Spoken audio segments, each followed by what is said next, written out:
Hello and welcome to Decoding Physiology, a series from Decoding DX where we aim to understand the reasons behind different clinical entities so that we can learn for the long term and make better decisions for our patients. I'm Brianna, and today we're going to be talking about electricity and EKGs. So here's a quick outline of what we're going to go through today. We're going to start with electrical physics, and that can be intimidating, but we're going to make it pretty simple. And then we'll talk a little bit about cellular physiology, and then how that relates to EKGs, and why we see the changes during ischemia that we know so well. Let's start off with some basics of electrical physics. Voltage is electrical potential, and current is a flow of that electrical charge over time from high to low potential. Just like you would expect water to flow from a high altitude to a low altitude, current is electrical charge flowing from high to low potential. We now understand that electricity is from the flow of negatively charged electrons. But at the time when electrical physics was initially developed, they didn't quite understand that. So they thought of electricity as the flow of positive charge, and that's how they defined current. So a positive current is defined as a positive particle moving towards the sensor, and a negative current is defined as a flow of positive charge away from the sensor.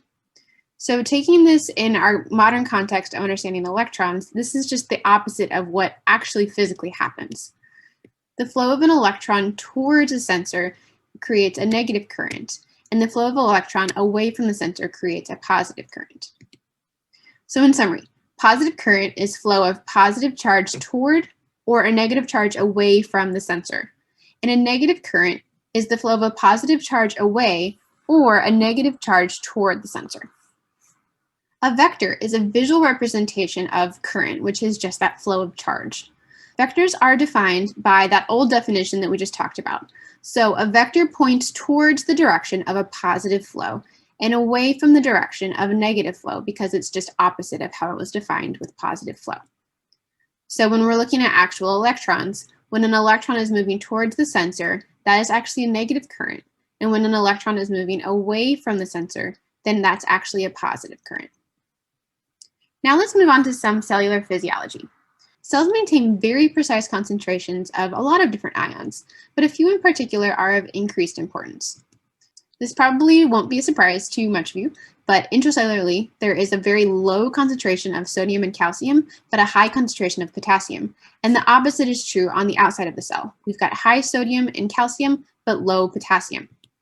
And this relative concentration difference is achieved and maintained by ATP-powered pumps, the most important of which is the sodium-potassium pump. This creates a chemical gradient for all of these important ions, but it also creates an electrical gradient, or otherwise stated, a voltage difference. And this voltage difference comes into play when we talk about other specific channels that are specialized to be sensitive to voltages. So when there's a specific voltage change, that can trigger the opening or closing of some of these channels. And that brings us to the action potential. This graph should probably look familiar to you if you've done your preclinical years in medical school or other training programs, but we'll run through a brief review just in case it's been a while. There's 5 main phases of this action potential. There's depolarization, or phase 0, early repolarization, or phase 1, the plateau phase, or phase 2, rapid repolarization, or phase 3, and the resting phase, or phase 4. But I know when I was originally taught this, we focused mainly on the ions that are going in and out to create these different actions, which is really important. But I want you to focus right now on the actual voltages of these different stages. In depolarization, we go from a negative 90 millivolts of the resting potential up to about positive 20 millivolts. So that's a pretty significant change. At the plateau phase, it goes down a little bit, but then it maintains at about 0 millivolts. And then during rapid repolarization, we go from 0 millivolts to about negative 90 millivolts for the resting potential. These changes in voltage are going to bring us right into how the cellular physiology connects to the EKG. So let's start out by looking at phase 0, or depolarization. We just talked about how depolarization goes from about negative 90 millivolts to positive 20 millivolts. And earlier we talked about how current is the flow of how positive charge would move. With those two things in mind, let's think about the myocardium. Depolarization happens from the endocardium towards the epicardium. So the muscle cells are initially negatively charged, so they're polarized, and then the depolarization creates a flow of positive from the endocardium to the epicardium. We talked earlier about how vectors point towards the flow of positive charge. So in this case, the vector is going to be pointing from the endocardium to the epicardium. The EKG leads on the patient's skin are going to see that vector and record it as a positive current, which is recorded on the EKG paper as an upward deflection, which we see as the QRS corresponding to the depolarization. Let's walk through that one more time. So in depolarization, or phase 0, we're going from negative 90 millivolts up to positive 20 millivolts. That change goes from endocardium to epicardium, going from negative to positive. So we have a net positive flow going from endocardium to epicardium, which creates our vector going outwards. And the EKG lead sees that outward facing vector and records that as a positive deflection on the EKG. Now let's move on to the plateau phase. Earlier we talked about how the plateau phase has no major change in voltage, which is the whole point of the plateau phase. So if there's no change in voltage, there's going to be no flow, meaning there's no current. And with no current, there's not going to be any vector. So we already have the relatively positively charged myocardium from the depolarization that already happened. So the EKG lead doesn't sense any particular vector. And that gives us the isoelectric line that we normally see at the ST segment between the QRS and the T wave. Now moving on to the repolarization phase, we talked earlier about how in repolarization, the cell goes from the depolarized positive 20 millivolts back down to the resting negative 90 millivolts. One caveat to understand the electrical movements is that the last part to depolarize is the subepicardium that we already talked about. But the subepicardial tissue actually has a shorter action potential duration. So it's actually the first to repolarize. So like I just talked about, we've got the endocardium is the first to depolarize and it moves out towards the epicardium. But with the repolarization, the process happens in reverse. And the subepicardial myocytes repolarize first, and then that's going to progressively spread down to the endocardial cells. This creates a vector that goes from the subepicardial cells back to the subendocardial cells. Now this can get a little bit mind-bending, so hang with me here. We have a backward flow of negative charge because we're going from the positive 20 to the negative 90. If we flip that, the backward flow of a negative charge is the same as the forward flow of a positive charge because they're opposites. This creates a positive current, which the EKG lead reads as a positive vector towards the lead. This is what creates the T wave, which is normally a positive deflection off of the isoelectric line. Again, that gets kind of mind-bending, so let's back up one more time. Repolarization happens from the subepicardial cells to the subendocardial cells because the subepicardial cells have a shorter action potential duration. So we have positively charged myocytes that then progressively become more negatively charged, going from epicardium to endocardium. That backward flow of negative charge has the equivalent effect of the forward flow of positive charge, which is how we measure current. So the EKG lead sees vectors of current pointing toward what positive flow would be. This is coming from the endocardium to the epicardium, the blue arrows on this slide.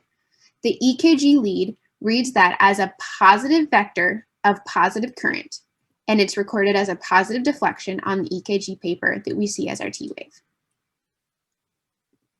So now let's move on to cellular ischemia, which is one of the most important things to be able to pick up on EKGs. There are a couple really important effects that ischemia has on the action potential of a cell. To start off, it lowers the resting membrane potential. So instead of being the negative 90, it could be a little bit more towards 0, like negative 70. It also decreases the phase 0 amplitude, or think of it another way, it decreases the intensity of that depolarization. So it doesn't get quite as positive as it normally would. It also decreases the duration of the action potential overall. The net effect of all of this is that we have a difference between ischemic and non-ischemic tissue. And we know that current is the flow between two different voltages. If there's a difference in voltage between 2 points and there's nothing between them, that voltage is going to equalize out and cause a current. And we already talked about how the vector of a current points towards where positive flow would go.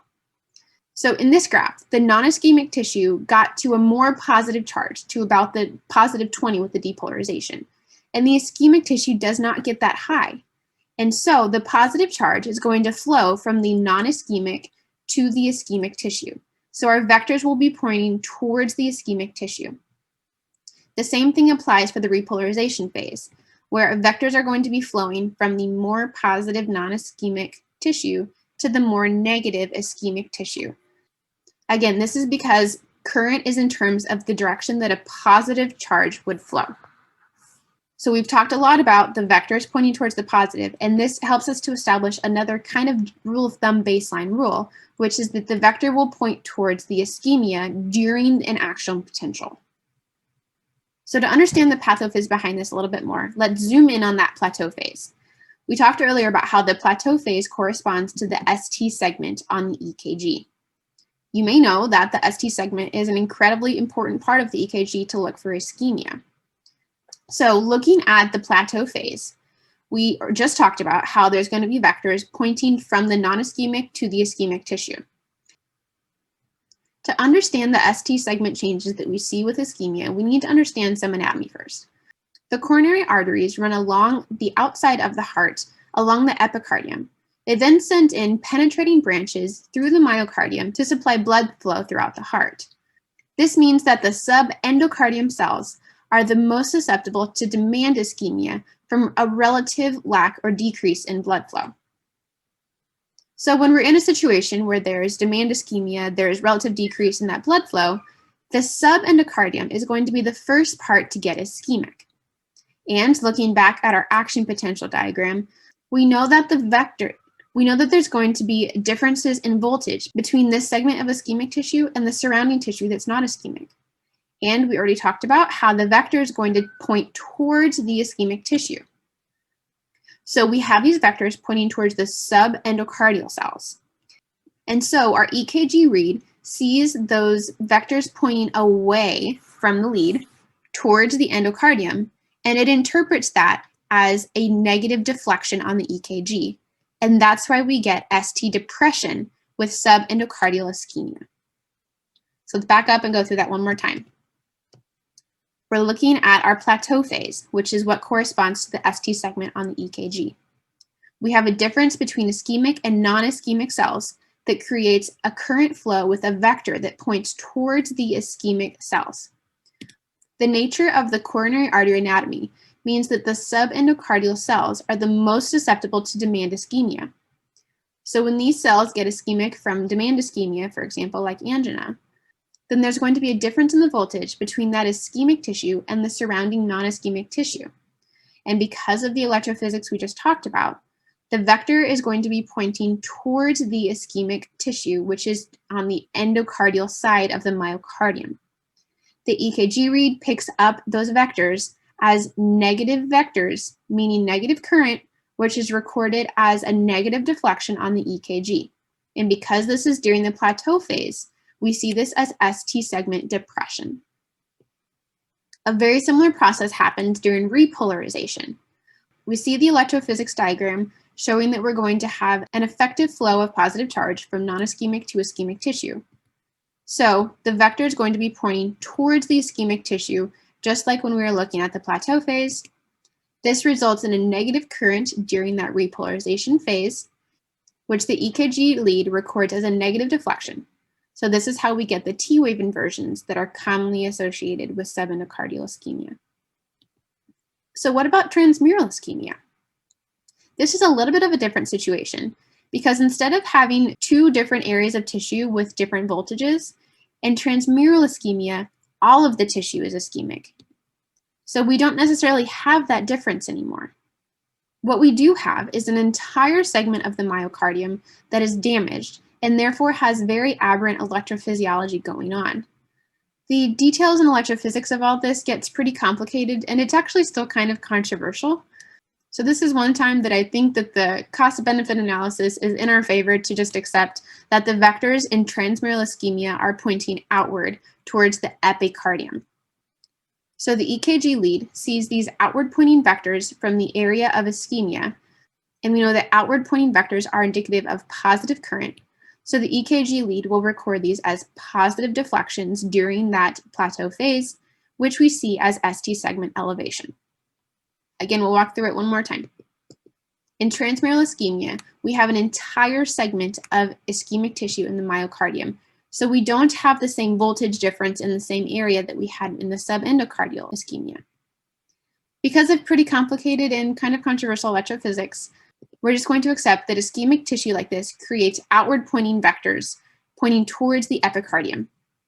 The EKG lead sees these positive vectors and records the positive current as ST elevation on the EKG. All right, that was a lot. So let's go through some key points. Voltage is electrical potential, and current is the flow of that electrical charge defined by the direction that a positive charge would move. So a positive current would be the direction that a positive charge would move toward a sensor, or a negative charge would move away from the sensor. And a negative current would be the direction that a positive charge would move away from the sensor, or a negative charge would move towards the sensor. Concentrations of sodium, potassium, and calcium are tightly controlled within a cell and allow the creation of voltage differences across cell membranes. This allows for voltage-sensitive channels to create action potentials depending on different electrical signals that are sent to the cells. Progressive depolarization across the myocardium creates currents that are detected by the EKG leads, and the vectors point towards the direction that a positive charge would flow. EKG vectors record vectors coming towards them as positive or upward deflections on the EKG paper, whereas EKG vectors going away from the EKG lead are recorded as downward or negative deflections. Finally, subendocardial ischemia creates vectors that point away from the EKG lead, which creates negative or downward deflections on the EKG. Transmural ischemia, on the other hand, creates vectors pointing towards the EKG lead, which creates positive deflections and elevations in that part of the EKG. Here's some references. Those are the basics. There is so much more about EKG electrophysiology and how this correlates and results in different EKG findings. And one of the important things is the differences between leads based on the different myocardium locations relative to where those leads are placed, and a whole bunch of other pathologies. But understanding the basics hopefully will allow you to better able to reason through some of these other more complicated cardio-electrophysiology concepts and understand what you're seeing on your EKGs. And more importantly, this will enable you to apply critical thinking to any situation to better understand and learn more efficiently with some of the niche details that is out there in the world of cardiology. Thanks for joining us. If you enjoyed this video, please like, share, and subscribe. If you have any questions or suggestions for us, you can email us at info@decodingdx.com.